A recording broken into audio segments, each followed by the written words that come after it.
Hi, this is Colleen from Keeping the Peace. Thank you for joining me again for another episode of Colleen Answers Your Questions. Today we're answering a question in this same series under episode 25, and the lady's name is Drummer Girl 8. She says, are shooters prone to getting lead poisoning? I often wondered about inhaling that stuff. It probably seems silly, but I've wondered if I need to wear a dust mask when I'm at the range.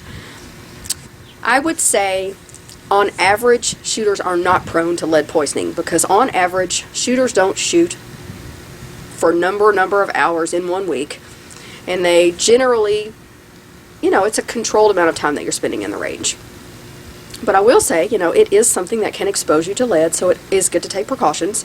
I have an entire series devoted to preventing lead poisoning in shooters. If you'd like to watch that, I'll link the playlist here. It has a lot of good information.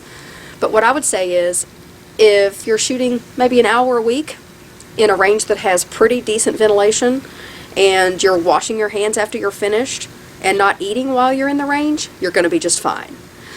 Generally, people who have lead poisoning are spending an exorbitant amount of time per week in the range. A lot of times it's in a range that does not have good ventilation, and a lot of times, like myself, they were doing silly things like eating and drinking while they're in the range, or not washing their hands properly when they got finished, and transferring lead to other places. So you are probably not going to have trouble. But if you'd like to learn more about the subject, please watch that playlist. Thanks for your question. Bye.